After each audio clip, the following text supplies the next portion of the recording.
ستاند الون كلاسيك كومباوند المقصد.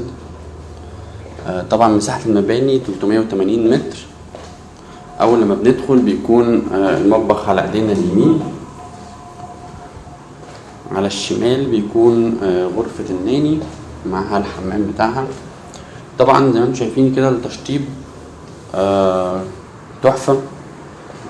في ناس كانت بتشتكي من التشطيب في كومباوند المقصد، بس طبعا انت لما بتيجي تستلم بتقدر تعدل اي حاجة عندك في التشطيب. ده حمام الضيوف. نطلع بره على الريسبشن. مساحة الارض 400 متر.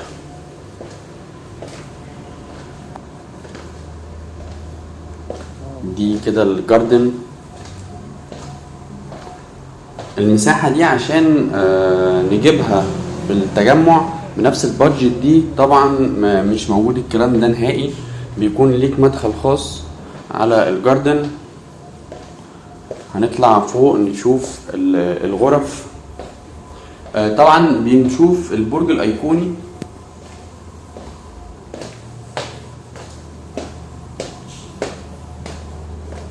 اول ما بنطلع بنلاقي الليفينج.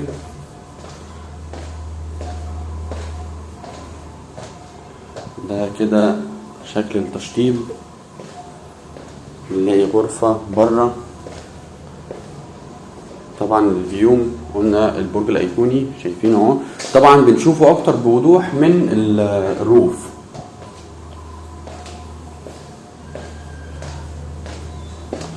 نطلع ندخل من تاني بنلاقي غرفة ماستر. ده الحمام، طبعا حمام واسع. الغرفة طبعا الغرف كلها مربعة، اقدر ان انا افرش العفش براحتي. ده كده الفيو. نطلع بره في الوش بنلاقي ده الحمام. الحمامات كلها كبيرة. الغرفة برضو على الفيو شايفين كده. ده التايب الكلاسيك.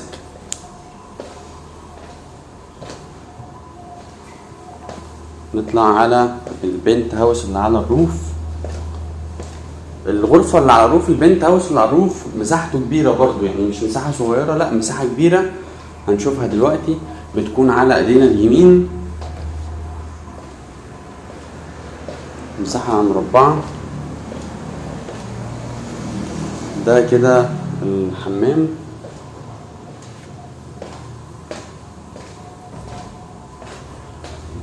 شوف برضو الفيو من فوق. ده مساحة الروف.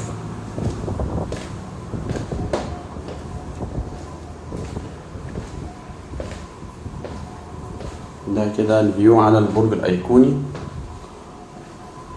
بالليل البرج الايقوني ده بينور وبيكون شكله لطيف اهو.